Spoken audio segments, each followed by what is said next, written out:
नमस्कार प्यारे दोस्तों, स्वागत है आप सभी का आपके अपने इस YouTube channel learn with DS sir पर।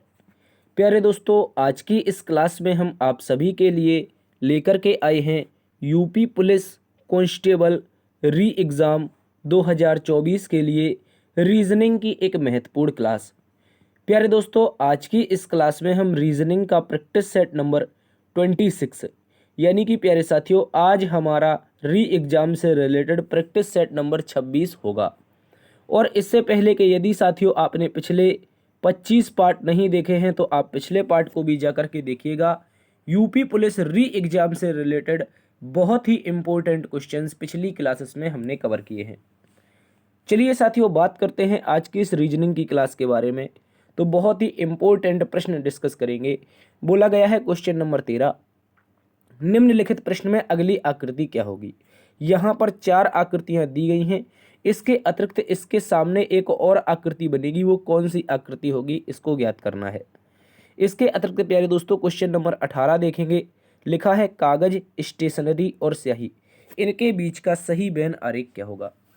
तो प्यारे साथियों, आज की ये जो क्लास रहेगी यूपी पुलिस री एग्जाम के लिए एक मोस्ट इम्पोर्टेंट क्लास रहने वाली है। चलिए शुरुआत करते हैं आज की इस क्लास की। उससे पहले एक इम्पोर्टेंट जानकारी, यदि दोस्तों आप इसका पीडीएफ प्राप्त करना चाहते हैं तो पीडीएफ आप लोगों को टेलीग्राम ग्रुप पर मिलेगा, और टेलीग्राम ग्रुप जो है उसका लिंक मिलेगा डिस्क्रिप्शन बॉक्स में। डीएस सर ऑफिशियल नाम से अपना टेलीग्राम ग्रुप है। यहाँ पर हम डेली के बेसिस पर इम्पोर्टेंट क्लास से संबंधित नोट्स और क्लास से संबंधित इन्फॉर्मेशन आपको उपलब्ध करवाते हैं। तो आप साथियों टेलीग्राम को जरूर ज्वाइन करें। चलिए शुरुआत करते हैं आज की इस क्लास की। पहला प्रश्न आप सभी के सामने है। प्रश्न को जल्दी से पढ़ेंगे, बताएंगे। बोला नीचे दिए गए प्रश्न में तीसरी संख्या का चौथी संख्या से वही संबंध ज्ञात कीजिए जो पहली संख्या का दूसरी संख्या से है। तो दोस्तों हमें बताना है, सबसे पहले तो हमें दिया गया है कि अगर साथियों हमारा अनाज का जो संबंध है, अगर अनाज का संबंध भंडार से है, किससे है, भंडार से है, तो साथियों लकड़ी का संबंध किससे होगा, ये बताना है दोस्त। किसके बारे में, लकड़ी के बारे में बताना है कि लकड़ी का संबंध किससे होगा। साथियों बहुत गौर से आप इस प्रश्न को समझेंगे, आपके एग्जाम के लिए एक महत्वपूर्ण प्रश्न रहेगा। देखो बात करते हैं अनाज के बारे में। अनाज क्या है भैया, अनाज कुछ भी हो सकता है, गेहूं है, मटर है, चना है, राई है, जो है कुछ भी हो। लेकिन दोस्तों जब अनाज का हम संग्रहण करते हैं यानी कि अनाज को इकट्ठा रखते हैं तो वो क्या कहलाता है साथियों, भंडारण कहलाता है, या फिर अनाज का भंडार कहलाता है। ठीक उसी प्रकार दोस्तों हम बात करते हैं लकड़ी की। लकड़ी को जब हम इकट्ठा रखते हैं, लकड़ी को भैया जब इकट्ठा रखते हैं तो ये गठरी कहलाती है। क्या कहलाती है, गठरी। ठीक है, इस बात को याद रखेंगे। या फिर इसको अपने जुगाड़ की भाषा में बोलते हैं गट्ठर भी बोलते हैं कई लोग। ठीक है, क्या बोलते हैं, गट्ठर बोलते हैं, या फिर बोल देते हैं क्या बोलते हैं, गठा करके ऐसे कुछ बोल देते हैं। ठीक है, ये अपने देसी भाषा में, अपने गाँव की जो आम बोलचाल भाषा है। जब हम लकड़ियों को एकत्रित करके बांधते हैं उसके बाद सर पे रख करके घर लाते हैं तो गट्ठर या गठरी या फिर गठा ऐसे कुछ बोलते हैं, तो आप समझ लेंगे उसको। आपके लिए इंपॉर्टेंट प्रश्न रहेगा विकल्प नंबर बी, आप सभी साथियों के लिए इंपॉर्टेंट हो जाएगा, याद रखेंगे। देखो जब अनाज को हम एकत्रित करते हैं वो भंडारण कहलाता है, तो लकड़ी को एकत्रित करेंगे तो दोस्तों क्या कहलाएगा, गट्ठर या गठरी कहलाएगा। अगले प्रश्न में आइए, सेम सादृश्यता का प्रश्न आप सभी के सामने है। बोला है निम्नलिखित प्रश्न में सही संबंध ज्ञात कीजिए।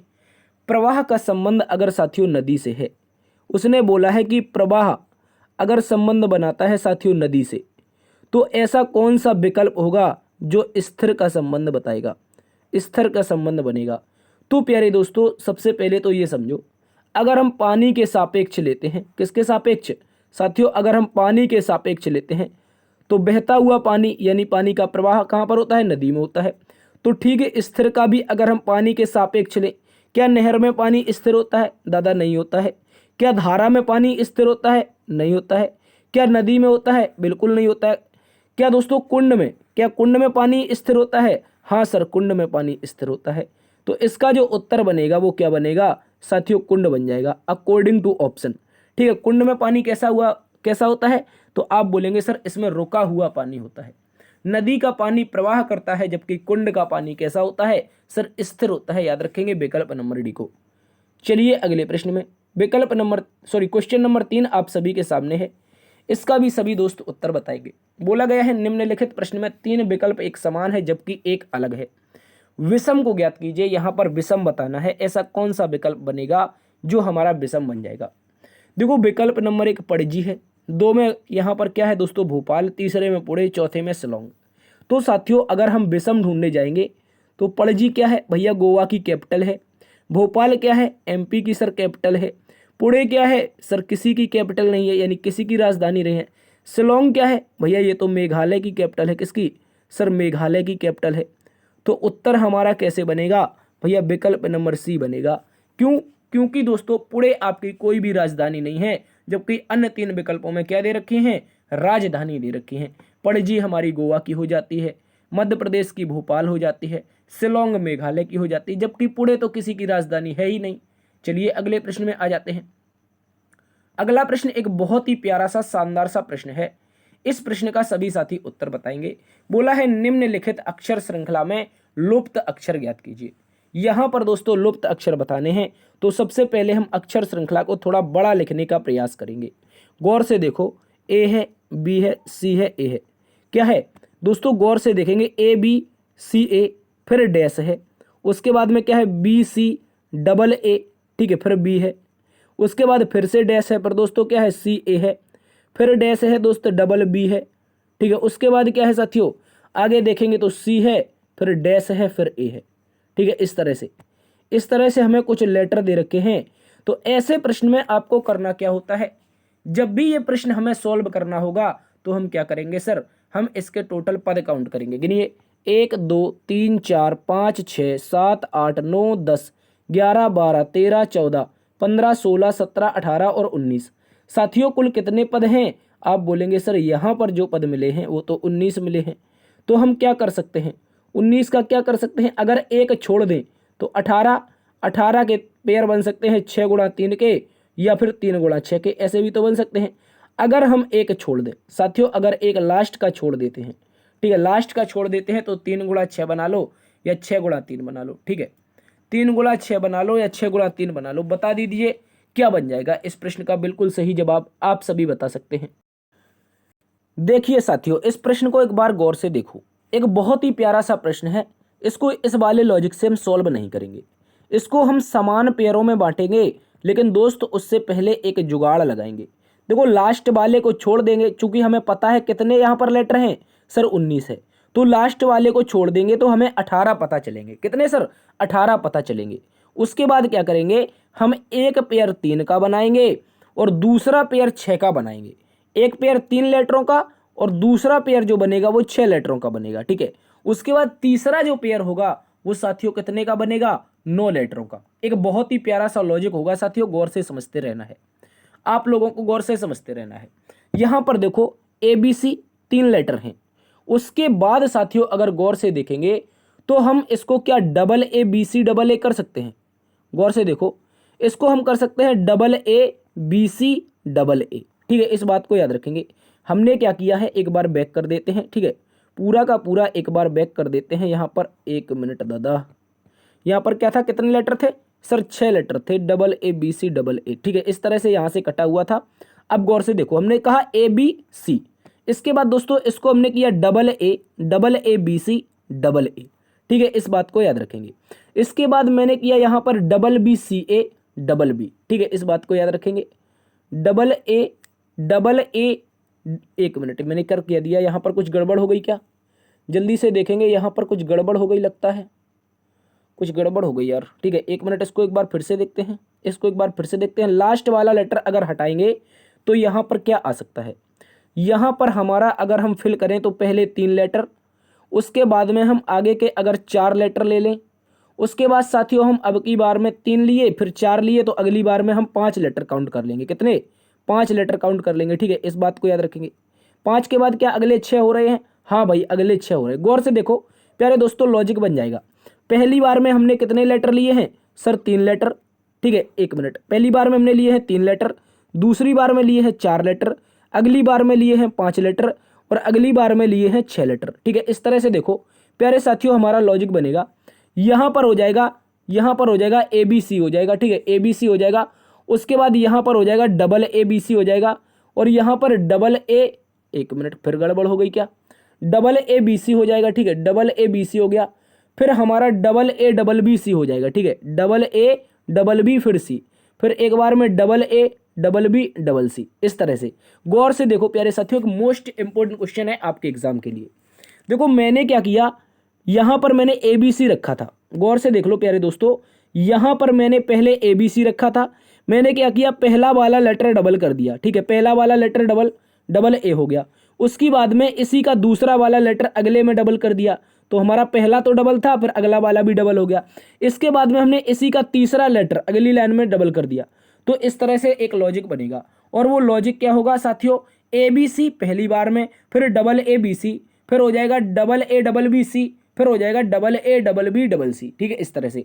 और साथियों इसमें जो फिल करेंगे वो हम करेंगे ए बी ए सी, ठीक है, ए बी ए सी इसमें हम फिल करेंगे, और A B A C fill करेंगे तो विकल्प नंबर देखो 3 में दे रखा है, यानी कि विकल्प नंबर सी में हमारा उत्तर आ जाएगा।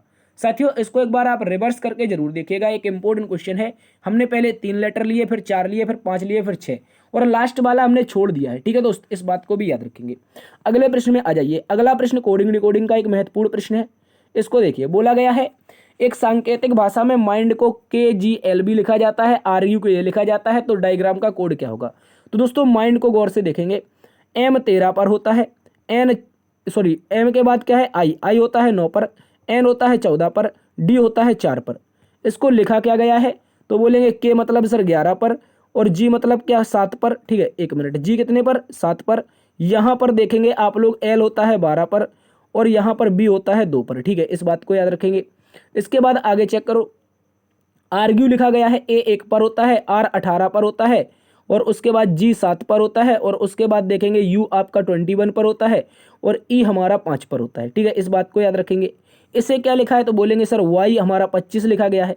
क्या लिखा है दोस्त, हमने Y लिखा है 25 पर, 16 पर P लिखा है, और यहाँ पर 5 पर E लिखा है, ठीक है, देखो वही लिखा है पूरा यहाँ पर YPESC। S हमारा कितने पर, 19 पर हो जाएगा, और C कितने पर, 3 पर हो जाएगा। तो साथियों अगर आप गौर से देखेंगे, 13 में 2 गया, 9 में 2 गया, 14 में 2 गया, 4 में 2 गया, 1 में 2 गया, यानी कि एक पर होता है। ए में अगर 2 चला जाएगा तो Y आएगा, मतलब घट करके। उसके बाद 18 में 2 गया, यहाँ भी 2 गया, 21 में 2 गया, और 5 में 2 गया। हमेशा क्या हो रहा है साथियों, आप बोलेंगे सर हमेशा हमेशा हमेशा -2 का लॉजिक चल रहा है। दोस्तों वही प्रयोग हम कहाँ पर करेंगे, डायग्राम में। डायग्राम को देखो, D 4 पर होता है, 2 जाएगा तो B से शुरुआत होनी चाहिए, भाई 2 विकल्प गलत है। इसके बाद अंत का चेक कर लें क्या, अंत के तो दोनों बराबर दे रखे हैं, कहाँ से चेक करें, अंत का सेकंड, अंत का सेकंड चेक करेंगे तो देखो डायग्राम में A आया है, ये देखो, ये गौर से, ये वाला, ये A आया है। A में अभी देखा था हमने, जब 2 जाता था क्या आता है, 25 आता है, यानी कि Y आता है। तो सेकंड लास्ट पर Y आना चाहिए, अंत में K होना चाहिए।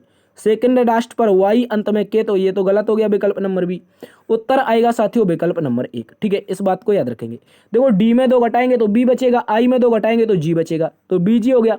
उसके बाद A में 2 घटाएंगे तो फिर से हमारा Y बचेगा, और G में 2 घटाएंगे तो फिर हमारा E बचेगा, और आगे जब R में 2 घटाएंगे तो क्या बचेगा, P बचेगा। आगे देख लो दोस्तों, Y के हो जाएगा, ठीक है, इस तरह का हमारा उत्तर आएगा, जो कि A नंबर में दे रखा है। अगले प्रश्न में आइए साथियों, क्वेश्चन नंबर हमारे पास 6 है। बोला गया है दोस्तों यहाँ पर, यदि धूल को हवा कहा जाता है, हवा को आग कहा जाता है, आग को पानी कहा जाता है, पानी को रंग कहा जाता है, रंग को वारिस कहा जाता है, वारिस को धूल कहा जाता है, ठीक है, तो मछली कहाँ रहती है भैया, मछली कहाँ रहती है, पानी में रहती हैं। कहाँ पर, पानी में रहती हैं। प्रश्न में देखो पानी को क्या कहा गया है, पानी को रंग कहा जाता है, तो मछलियाँ कहाँ पर रहेंगी, according to option, according to प्रश्न, मछलियाँ कहाँ पर रहेंगी सर, रंग में। रंग में क्यों रहेंगी, अब आप बोलेंगे सर अभी होली चल रही थी, मछलियों ने हो सकता है लगा ली हो 2-4 पैक, इसलिए वो अपने रंग में आ गई। अरे दादा ऐसा नहीं है, ऐसा नहीं है भाई। क्यों नहीं है, क्योंकि प्रश्न में उसने बोला है जो पानी है, पानी को क्या बोला है, रंग में है, तो भैया मछलियाँ कहाँ पर रहेंगी, रंग में रहेंगी, इस बात को याद रखेंगे, ठीक है, विकल्प नंबर सी आपका सही होगा। चलिए आ जाइए अगले प्रश्न में। एक बहुत ही प्यारा सा क्वेश्चन है आपके सामने, क्वेश्चन नंबर 7। बोला गया है ABCDEF और G एक गोलाकार मेज पर चारों ओर बैठकर कार्ड खेल रहे हैं। भाई कितने लड़के हैं, ABC 3, DEF 6 और 1 7, यानी कि कितने लड़के हैं, एक गोलाकार मेज है, उसमें 7 लड़के बैठे हैं। तो हम ऐसे तो किसी को बिठा नहीं सकते क्योंकि 7 हैं। चलिए पहले को बिठा देते हैं यहाँ पर, उसने ये नहीं बताया कहाँ पर मुख किया है, तो हम सीधा अंदर की ओर मुख करवाएंगे, ठीक है, इस बात को याद रखेंगे। इसके बाद देखो पढ़ो पहली लाइन, पहली लाइन तो हमारी कंप्लीट हो गई। कितने लड़के हैं? 4 और बैठे हैं, 7 लड़के कार्ड खेले। दूसरी लाइन पढ़ो, डी सी और ई का पड़ोसी नहीं है, छोड़ दो इस लाइन को। ए बी और सी का पड़ोसी है, इसको भी छोड़ दो, इसको भी छोड़ दो। आगे पढ़ो, जी जो डी के बाएं और दूसरे स्थान पर है।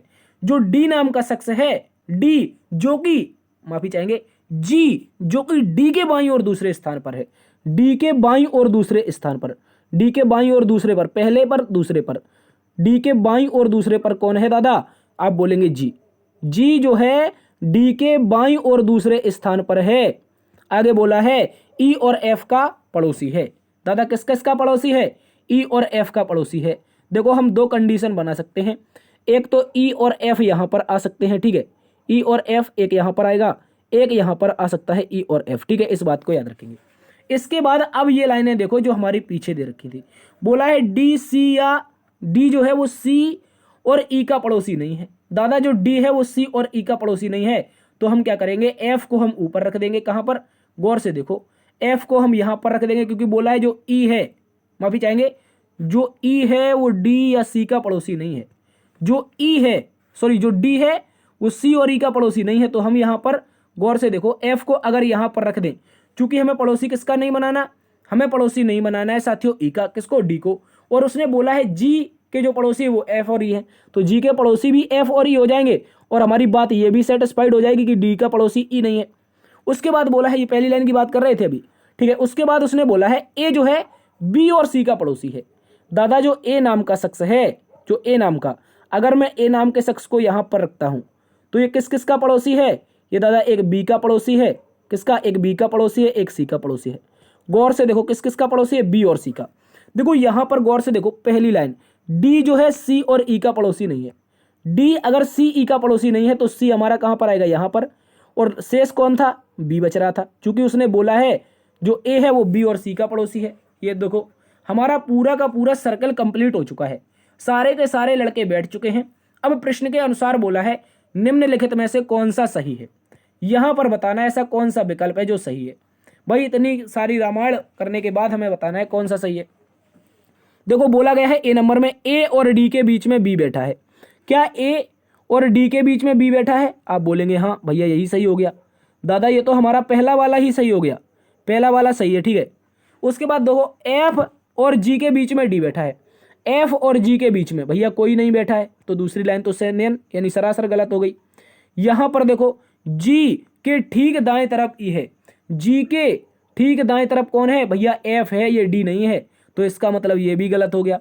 जी के ठीक बाएं तरफ एफ है, जी के ठीक बाएं तरफ कौन है? भैया ई है, एफ तो है नहीं है, इसका मतलब ये भी गलत हो गया। अब उत्तर क्या बना सही? विकल्प नंबर ए। क्या बोला था? बोला था ए और डी के बीच में कौन बैठा है? भैया बी बैठा है, यही सही उत्तर है साथियों। उम्मीद करते हैं आपको यह प्रश्न समझ में आया होगा। साथियों एक बार इसका स्क्रीनशॉट लीजिए और अपने मन से इस प्रश्न को हल करने का प्रयास कीजिए। जहां समझ में ना आए तो स्क्रीनशॉट से देखिए, ठीक है। चलिए अगले प्रश्न में आते हैं। अगला प्रश्न डायरेक्शन और डिस्टेंस का। प्यारे साथियों बोला गया है एक व्यक्ति दक्षिण की ओर 30 मीटर चलता है, उसके बाद वह अपने दाईं ओर मुड़ता है और 30 मीटर चलता है, फिर अपने साथियों बाईं ओर मुड़ता है, फिर बाईं ओर मुड़ता है और 20 मीटर चलता है। कह रहा है फिर से वह अपने बाईं ओर मुड़ता है और 30 मीटर चलता है। अब वह अपने प्रारंभिक स्थान से कितनी दूर है? तो साथियों सबसे पहले तो यह समझो एक लड़का है दक्षिण की ओर चला है। मैं मान लेता हूं कोई लड़का यहां से चलना प्रारंभ करता है। यह लड़का है यहां से चलना प्रारंभ करता है, कहां पर गया? भैया दक्षिण की ओर गया। दूरी कितनी तय की है? 30 मीटर तय की है। उसके बाद बोला है फिर दाईं ओर मुड़ा है। अब भैया इसका मुख दक्षिण में है, अगर दाईं ओर मुड़ना चाहेगा तो कहां पर? पश्चिम में चला जाएगा। कहां पर जाएगा साथियों? पश्चिम में। और दूरी कितनी है? 30 मीटर। उसने ही बोल दिया है सवाल में 30 मीटर की दूरी फिर से तय करता है। कह रहा है अब फिर से वह अपने बाईं ओर मुड़कर 20 मीटर चलता है। अब दोस्तों बात ये फंस गई कि अभी इसका मुख पश्चिम में है, अब वो कहां पर मुड़ेगा? बाईं ओर मुड़ेगा, और बाईं ओर मुड़ने के लिए उसे दक्षिण में जाना पड़ेगा। और दूरी कितनी तय करेगा? सर यहां से दूरी तय करेगा 20 मीटर। कितनी तय करेगा? यहां से केवल और केवल 20 मीटर, क्योंकि बोला है बाईं ओर मुड़कर 20 मीटर चलता है। कह रहा है फिर से बाईं ओर मुड़ता है और 30 मीटर चलता है। अब साथियों इसका मुख फिर दक्षिण दिशा में हो गया। अब फिर से ये बाईं ओर मुड़ रहा है, मतलब यहां से फिर बाईं ओर मुड़ा, और ये दूरी इसने एक बार फिर से 30 मीटर तय की है। अब दोस्तों उसने पूछा है वह अपने प्रारंभिक स्थान से कितनी दूर है। प्रारंभिक स्थान कहां पर? ये था। अब पहुंचा कहां पर है? यहां पर। दूरी कितनी है बता सकते हैं? हाँ सर बता सकते हैं। कैसे बता सकते हैं? यहाँ पर सबसे पहले तो हमारा एक आ जाएगा सीधा डॉट करके, तो 30 अगर ये है 30 ये भी हो जाएगी। सम्मुख भुजाएं समान है, चूंकि एक आयत बन रहा है तो 20 ये हो जाएगी। ऊपर की 30 नीचे की 20, टोटल कितनी साथियों? बोलेंगे 50। 50 मीटर की दूरी उसकी प्रारंभिक स्थान से अंतिम स्थान के बीच की होगी, जो कि कहीं नहीं दे रखी है। गड़बड़ हो गई कहीं, लगता है कहीं गड़बड़ हो गई, कहीं नहीं दे रखी है। क्या गड़बड़ है दया? जल्दी से देखते हैं, एक बार फिर से देखो साथियों। उसने हमसे बोला था एक व्यक्ति दक्षिण की ओर 30 मीटर चलता है। दादा हमने 30 मीटर चलाया था, ठीक है। कह रहा है दाईं ओर मुड़ता है, दक्षिण की ओर मुख है और दाईं ओर मुड़ेगा, तो हमने बोला पश्चिम में चला जाएगा। दाईं ओर मुड़ता है, 30 मीटर चलता है, फिर से पश्चिम में चला दिया। इसके बाद कह रहा है अब वह बाईं ओर मुड़ता है। देखो भाई, इसका मुख पश्चिम दिशा में है और बाईं ओर मुड़ेगा तो उसे दक्षिण में जाना पड़ेगा। क्योंकि 20 मीटर चलता है, उसने बोला बाईं ओर मुड़कर, तो हमने 20 मीटर चलवाया यहां पर, ठीक है। इसके बाद उसने बोला है, फिर से वह अपने बाईं ओर मुड़ता है और 30 मीटर चलता है। भाई फिर से हमने इसको बाईं ओर मुड़ाया, 30 मीटर चलाया, ठीक है। अब कह रहा है प्रारंभिक स्थान से कितनी दूर होगा? तो भैया मुझे पता है, क्या पता है सर? हमें ये पता है कि ये दूरी ऊपर की हमारी 30 थी, नीचे की हमारी 20 हो गई। कितनी हो गई टोटल दूरी अंत के बिंदु तक की? तो सर 50 ही तो होगी ना, 50 मीटर ही तो होगी। क्या हम कहीं पर गलती कर रहे हैं? अगर गलती कर रहे हैं तो मुझे बता दो कमेंट बॉक्स में, नहीं तो हमारा उत्तर 50 मीटर आएगा। कभी कभी जिंदगी और सवाल के ऑप्शन भी गलत हो जाते हैं, ये तो हमें पता है।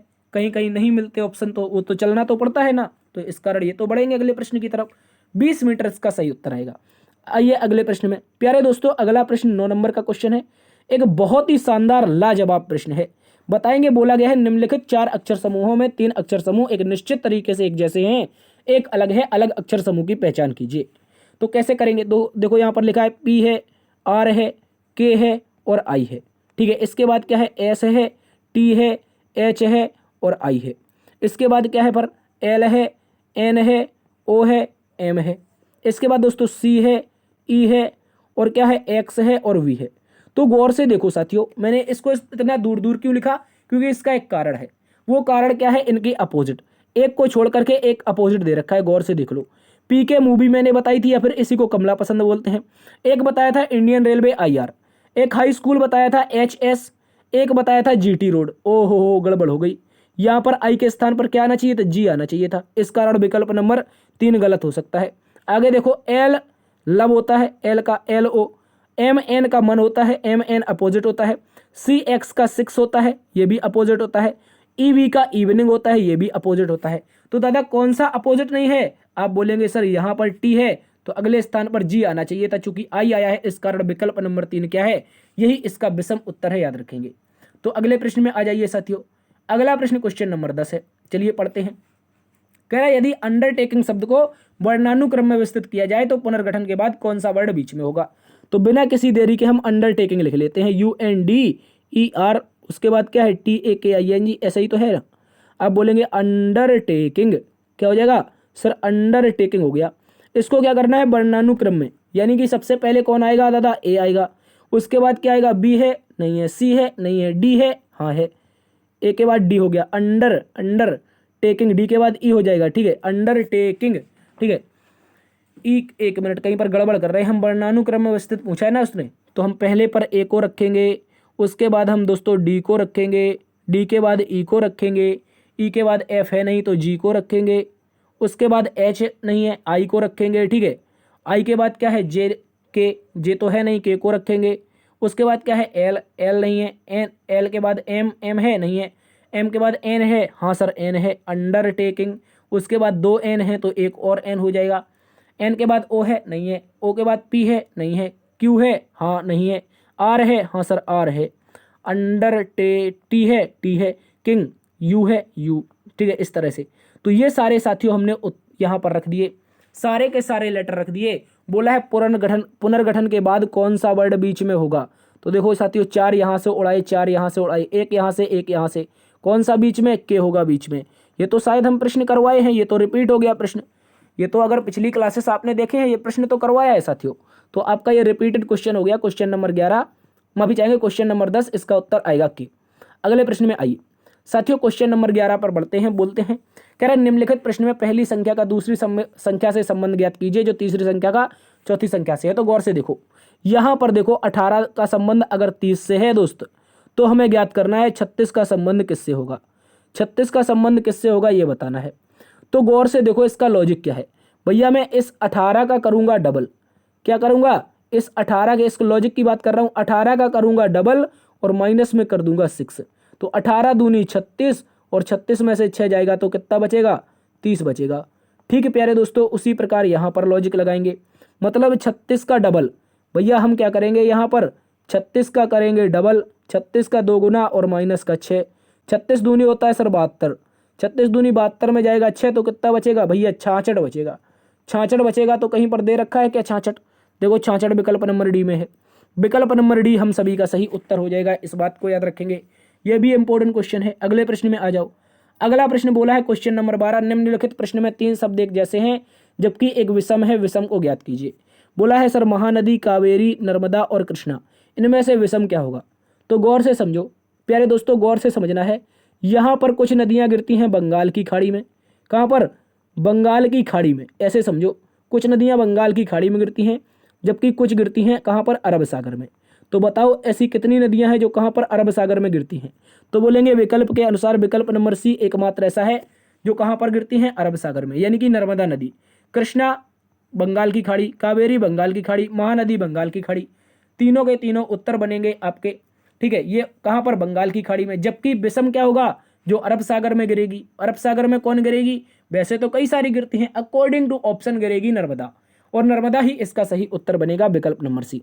अगले प्रश्न में आइए साथियों, यहां पर हमारे पास क्वेश्चन नंबर 13 एक महत्वपूर्ण प्रश्न दे रखा है। साथियों आप सभी को इस प्रश्न का उत्तर बताना है, जल्दी से बताइए क्या होगा इसका सही जवाब। देखो साथियों गौर से इस प्रश्न को देखो, बोला गया है बच्चों की एक पंक्ति में जॉर्ज बाईं ओर से 5वें स्थान पर है और पीटर दाएं ओर से 12वें स्थान पर है। यदि पीटर जॉर्ज की ओर 3 स्थान बढ़ता है तो वह बाएं छोर से 10वां हो जाता है। पंक्ति में कुल कितने बच्चे हैं। एक अच्छा प्रश्न है प्यारे दोस्तों रैंकिंग ऑर्डर का, और रैंकिंग ऑर्डर को हम अच्छे तरीके से समझेंगे। सबसे पहले तो समझना होगा, यहां पर जहां मैंने लिखा ये दाएं दिशा होती है और यहां पर मैंने जो लिखा ये हमारी बाएं दिशा होती है।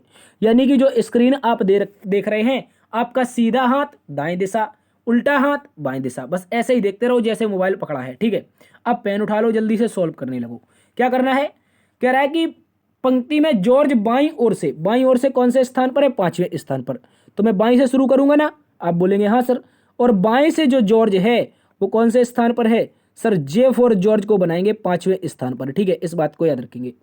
इसके बाद साथियों उसने बोला है, क्या बोला है, इतना सा बोला है कि पीटर दाएं छोर से 12वें स्थान पर है। जो पीटर नाम का शख्स है, जो पी फॉर पीटर नाम का शख्स है, ये कहां से बोला है, दाएं छोर से 12वें पर है। ठीक है, ये दाएं छोर से 12वें पर हो जाएगा। तो जॉर्ज और पीटर की मैंने कंडीशन बना दी। साथियों बोला है यदि पीटर जॉर्ज की ओर 3 स्थान बढ़ता है, जॉर्ज की ओर कितने स्थान बढ़ रहा है, गौर से समझते रहना है। जॉर्ज की ओर 3 स्थान, यानी कि 1 स्थान, 2 स्थान, 3 स्थान। अगर पीटर जॉर्ज की तरफ कितने स्थान बढ़ता है भैया, 3 स्थान बढ़ता है। 3 स्थान बढ़ता है तो वह बाएं छोर से 10वां हो जाता है। यह लाइन बहुत इंपॉर्टेंट है। जो पीटर है वो बाएं छोर से कितना हो जाता है, तो आप बोलेंगे सर बाएं छोर से ये कितना हो जाता है, पी फॉर पी डैश कर देते हैं, पीटर 10वां हो जाता है। तो साथियों मुझे ये बताओ पंक्ति में कुल कितने बच्चे हैं, बता सकते हो आप लोग। अभी मुझे क्या करना है, अभी मुझे करना है इस 5 को अगर मैं भूल जाऊं, क्यों, क्योंकि मुझे पता है साथियों, मुझे पता है, क्या पता है कि सर पीटर की एक तरफ से जो कंडीशन है वो कितनी आ गई भैया, 12 और 2 14। देखो गौर से देखो, गौर से समझो कहां पर मैं बात कर रहा हूं। मैं बात यहां से कर रहा हूं, पीटर मुझे पता था दाएं छोर से कितने पर था, 12वें पर, लेकिन 12वें स्थान के बाद वो कहां पहुंचा, 13, 13 के बाद 14, 14 के बाद 15। तो साथियों अगर एक तरफ से पीटर की पोजीशन यहां से हमें पता चली है 15 है, ये 15 आ रही है हमारी इस दिशा से, और दूसरी दिशा से पता चल रही है 10, तो टोटल व्यक्ति बता सकते हो भैया एक ही पीटर है, दोनों दिशाओं से कंडीशन दे रखी है। तो क्या लगाएंगे, लेफ्ट प्लस राइट माइनस में 1। देखो जोड़ो, 10 प्लस में 15 25 होता है, कितना 25, एक घटाओगे कितना 24। तो पंक्ति में कुल कितने बच्चे आएंगे सर, 24 बच्चे आएंगे। विकल्प नंबर 1 सही उत्तर होगा, इस बात को याद रखेंगे। कितने लड़के हैं, पंक्ति में 24 लड़के हैं। एक इंपॉर्टेंट क्वेश्चन है, याद रखेंगे। देखो साथियों, गौर से देखो, यदि किसी को समझ में नहीं आया एक बार जल्दी से देख लो। पहली कंडीशन दे रखी थी जॉर्ज बाईं ओर से 5वें स्थान पर है, तो मैंने क्या किया था, जॉर्ज को 5वें स्थान पर बनाया था। कहां से? बाईं ओर से। उसके बाद दाईं ओर से जो पीटर था वो 12वें स्थान पर था। इसके बाद उसने क्या बोला था, जो पीटर है वो जॉर्ज की तरफ अगर 3 स्थान बढ़ता है, तो मैंने कहा पहला स्थान, दूसरा स्थान और तीसरा स्थान बढ़ा दिया। कह रहा है वह जो बाएं छोर से है, जो हमारा पीटर, अगर पहले तो दाएं छोर से 12वां था, उसके बाद 3 स्थान जैसे ही वो जॉर्ज की तरफ बढ़ा, वो बाएं छोर से कितना हो गया? 10वां हो गया। तो भैया मैंने कहा 12 पर था, 3 स्थान बढ़ा, 15 हो गया। और 15 में से दोस्तों एक तरफ से 10 कंडीशन, एक तरफ से 15, दोनों पता चल गई एक ही व्यक्ति की। तो क्या लगाते हैं? Left plus right -1 is equal to आएगा 24 स्टूडेंट आपकी पंक्ति में है, विकल्प नंबर ए। अगले प्रश्न में आ जाइए। यहां पर ब्लड रिलेशन का कोडिंग का क्वेश्चन है, अच्छा सा प्रश्न बताएंगे। कह रहा है ए प्लस बी का अर्थ ए बी की बहन है, ए माइनस बी का अर्थ ए बी की पुत्री है, ए क्रॉस बी का अर्थ ए बी का भाई है, ए डिवाइड बी का अर्थ क्या है? ए बी का पति है। यानी कि हमेशा आगे वाला ही व्यक्ति कहीं ना कहीं पीछे वाले का कुछ ना कुछ बन रहा है, तो हमें क्या करना है? बना देना है। चलिए बनाते हैं। वी प्लस यू बोला गया है, आगे वाली पीछे वाली की बहन है, तो मैं क्या करूंगा, ये जो वी है इस वी को बहन बनाऊंगा, आगे वाली वी को बहन बनाऊंगा पीछे वाले यू की, ठीक है, इस बात को याद रखेंगे। अभी हमें यू का कोई जेंडर पता नहीं है, ठीक है, इस बात को भी याद रखेंगे। तो आगे वाली मैंने बहन बनाई पीछे वाले की, ठीक है, पीछे वाले की आगे वाली बहन बनाई पीछे वाले यू की। आगे बोला है क्रॉस, क्रॉस का मतलब क्या है? आगे हमारा दे रखा है यू और क्रॉस पीछे दे रखा है क्यू, तो क्रॉस का मतलब था आगे वाला पीछे वाले का भाई है। तो भैया ये जो यू है, ये जो हमारा यू है, ये किसका भाई है? पीछे वाले क्यू का भाई है। तो ये तीनों आपस में भाई बहन हो गए। अब माइनस का मतलब है आगे वाली पीछे वाली की पुत्री है, तो आगे वाली ये जो क्यू है ये पुत्री है किसकी? पीछे वाले टी की, ठीक है, इस बात को याद रखेंगे। ये पुत्री हो जाएगी पीछे वाले टी की। अब डिवाइड का मतलब दे रखा था आगे वाला पीछे वाले का पति है, तो ये इन दोनों के बीच में डिवाइड है, तो आगे कौन आ रहा है? भाई टी आ रहा है, तो टी पति हो जाएगा। क्या हो जाएगा? टी पति हो जाएगा किसका? साथियों याद रखेंगे पीछे वाले किसका, तो देखो कौन दे रखा है, आप बोलेंगे आर दे रखा है, तो टी पति हो जाएगा आर का। इनकी शादी करवा दो तो आर क्या हो जाएगी? पत्नी। फिर प्लस आया है, प्लस का मतलब है आगे वाली पीछे वाले की बहन है, तो आगे वाली कौन? आर। यहां पर गौर से देखो, आर बहन है किसकी? पीछे वाले पी की, तो मैंने पी की बहन बना दी। उसके बाद क्रॉस का मतलब है आगे वाला पीछे वाले का भाई है, तो दोस्तों यहां पर आगे वाला ये भाई हो जाएगा किसका? पीछे वाले एस का, ठीक है, इस बात को भी याद रखेंगे, इस बात को भी आप लोग याद रखेंगे। तो हो गया यहां पर। उसने पूछा है जो पी है वी से किस प्रकार संबंधित है? किससे? वी से लगा है वी के साथ। पी कहां पर है दादा? ये रहा।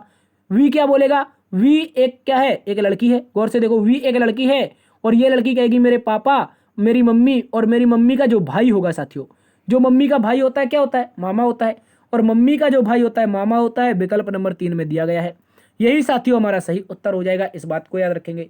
यह भी एक महत्वपूर्ण प्रश्न है साथियों आपके एग्जाम के लिए, इसको आप लोगों को अच्छे से याद रखना है। चलिए अगले प्रश्न में आ जाते हैं। अगला प्रश्न 15 नंबर का है। बोला गया है निम्नलिखित प्रश्न में शब्दों को सार्थक क्रम में व्यवस्थित कीजिए। यहां पर शब्द हमें कहां पर करने हैं? सार्थक क्रम में। तो इनमें से सबसे पहले क्या आएगा बताओ? कह रहा है देश है, फिर फर्नीचर है, वन है, लकड़ी है, पेड़ है। तो सबसे पहले जो आना चाहिए वो साथियों हमारा देश आना चाहिए। क्या आना चाहिए? देश। देश पहले आएगा तो विकल्प नंबर 1 से शुरुआत होगी।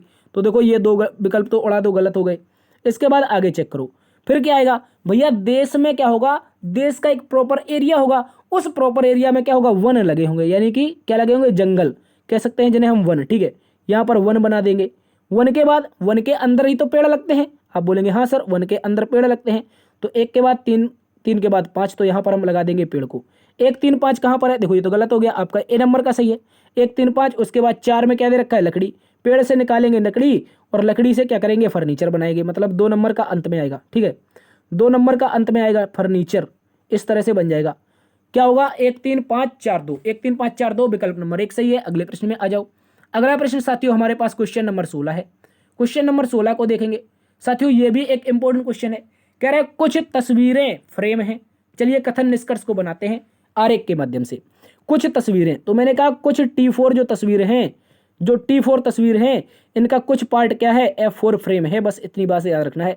इतना सा ये जो पार्ट है तस्वीर का, ये क्या है? F4 फ्रेम है।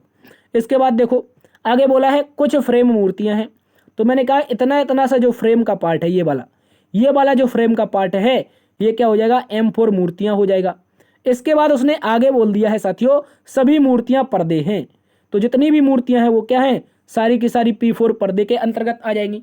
ठीक है, इस तरह के आरेख बन जाएंगे हमारे। निष्कर्ष को पढ़ते हैं। निष्कर्ष में बोला है कुछ पर्दे तस्वीरें हैं, कुछ पर्दे कहाँ पर हैं भैया पर्दे, P4 पर्दे रेड कलर से, T4 तस्वीर यहाँ पर पर्पल कलर से। तो क्या बन रहे हैं, जल्दी से बताओ। ये क्या बैगनी कलर वाले बन रहे हैं, ये बैगनी नहीं है, ये कौन सा कलर है, P4 पर्दे ये कैसे कलर में है, जल्दी से बताओ कौन सा कलर है ये, इसका कलर का नाम बताओ यार, मैं तो भूल गया यार। ठीक है, क्या P4 पर्दे का संबंध T4 कहीं पर तस्वीर से बन रहा है, नहीं बन रहा है। हो सकता है बन जाए, हो सकता है ना बने, हमें कोई मतलब नहीं है, गलत कर दो। ठीक है, सीधा गलत करते हैं क्योंकि हमें एग्जैक्टली पता नहीं चलता है बन पा रहा है या नहीं बन पा रहा है। आगे देखो, कह रहा है एक मिनट, कुछ पर्दे फ्रेम हैं, क्या कुछ P4 पर्दे का संबंध F4 फ्रेम से है।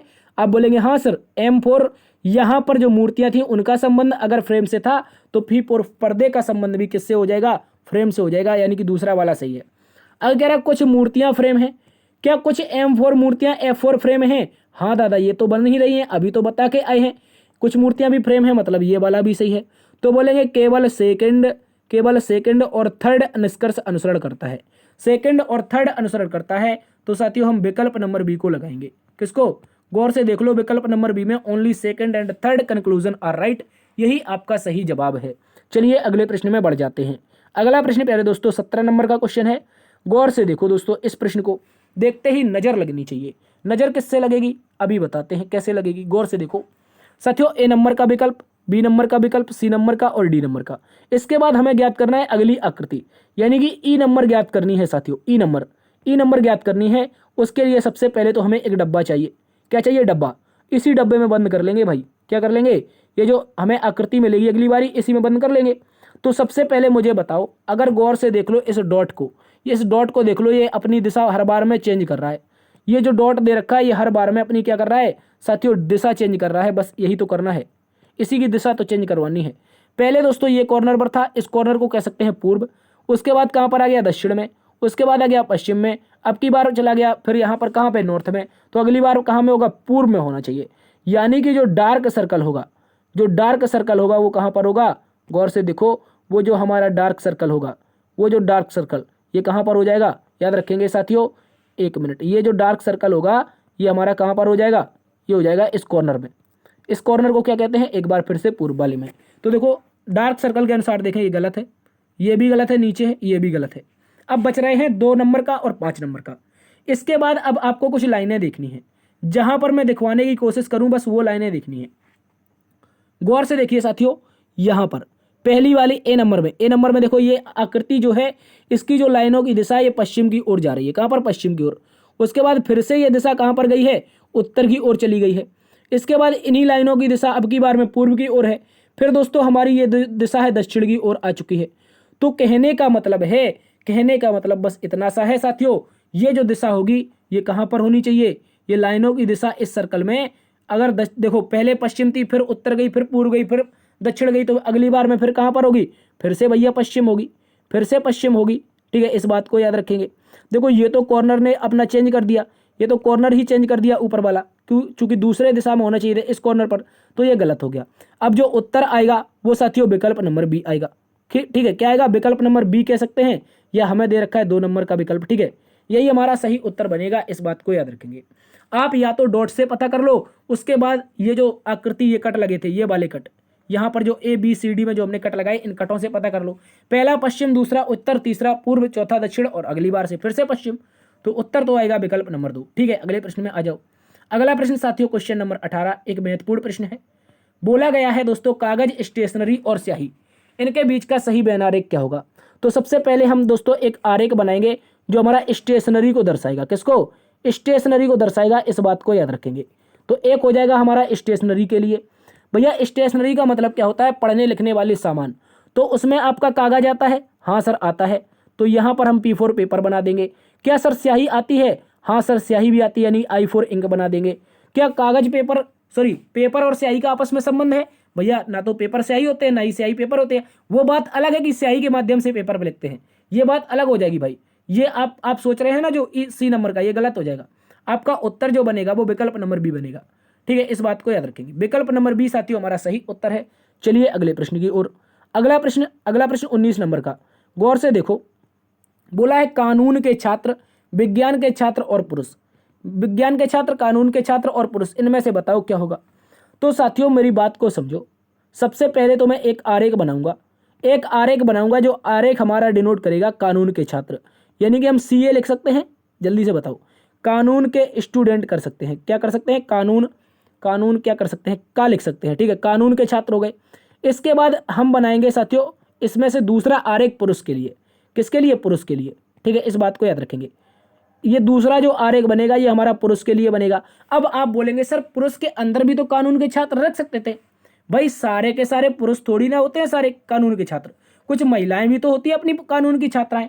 कई ऐसी महिलाएं हैं जो हमारे कानून के लिए लड़ाई लड़ती हैं। तो कानून के जो छात्र हैं उनमें से कुछ पार्ट पुरुष का हो जाएगा। उसके बाद गौर से समझो, उसके बाद यहां पर देखो एक आरेख आएगा जो हमारा दर्शाएगा विज्ञान के छात्र को। किसको दर्शाएगा साथियों, विज्ञान के छात्र को। तो इस तरह से आ जाएगा, ठीक है, इस बात को याद रखेंगे। तो विज्ञान के छात्र में कुछ पुरुष हो जाएंगे, कुछ अन्य लोग भी हो जाएंगे। तो हमने ये अन्य लोगों के लिए छोड़ दिया, कानून में भी ये अन्य के लिए छोड़ दिया, और कुछ पुरुष भी मैंने खाली छोड़े हैं। ये क्यों छोड़े हैं, क्योंकि सारे ही पुरुष थोड़ी ना होते हैं कानून के छात्र और विज्ञान के छात्र। तो इसी तरह का आरेख बनेगा जिसमें से 3 आकृतियां अलग अलग कट करेंगी, और अलग अलग कट करने की बात आएगी तो गौर से देख लो साथियों, ये हमारा विकल्प नंबर है डी। कौन सा, विकल्प नंबर डी है। डी आप लोगों का सही जवाब बनेगा, ठीक है, इस बात को याद रखेंगे। जिसमें आपकी क्रॉस करती हुई एक आकृति, उसमें 2 क्रॉस करती हुई आकृतियां दे रखी हैं, यही इसका सही उत्तर है। चलिए अगले प्रश्न में आते हैं, क्वेश्चन नंबर 20। एक प्यारा सा क्वेश्चन है श्रृंखला का। देखो कह रहा है निम्नलिखित प्रश्न में संख्या श्रृंखला को पूरा कीजिए। सबसे पहले 2 लिखा है, 2 के बाद 15 लिखा है, 15 के बाद साथियों 41 लिखा है, 41 के बाद 80 लिखा है, 80 के बाद है क्वेश्चन मार्क। बताओ क्या आएगा। तो दोस्तों हम क्या करेंगे, इसमें अंतर देखेंगे, ठीक है, अंतर देखेंगे तो 13 का अंतर है, और अंतर देखने जाएंगे तो दोस्तों 13 दूनी 26 का अंतर है, और अंतर देखने जाएंगे तो 40 दूनी 80 यानी कि 39 का अंतर है। तो अगला तो पता चल ही जाएगा कि सर 52 का होना चाहिए। अब आप बोलेंगे कि क्यों 52 का क्यों होगा, क्योंकि भैया 13 दूनी 26, 13 तिया 39, 13 चौके 52, तो 52 का ही होगा ना। तो 8 5 13 यानी 80 में जैसे ही आप लोग 52 जोड़ोगे तो प्यारे दोस्तों 2 5 13 यहाँ पर 132। इस क्वेश्चन मार्क के स्थान पर जो संख्या आएगी वो होगी 132। 132 दे रखी है विकल्प नंबर डी में, यही आपका सही उत्तर हो जाएगा। साथियों विकल्प नंबर डी आप सभी का सही जवाब बनेगा। यह भी एक इंपॉर्टेंट क्वेश्चन है। और दोस्तों आज के हम 20 प्रश्न यहीं पर समाप्त करते हैं। उम्मीद करते हैं आज की क्लास आपको पसंद आई होगी। यदि पसंद आई है तो एक बार से आपको क्या करना है, हमेशा की तरह सेशन को लाइक कर दीजिए, दोस्तों में शेयर कीजिए। चैनल को सब्सक्राइब नहीं किया है तो इसको भी सब्सक्राइब कर लीजिए। इसको सब्सक्राइब करने का कोई पैसा चार्ज नहीं है। देखते रहिए आपका अपना परिवार लर्न विद डीएस सर। मिलते हैं एक नई वीडियो में, तब तक के लिए अपना ख्याल रखना। जय हिंद, जय भारत, जय मां सरस्वती।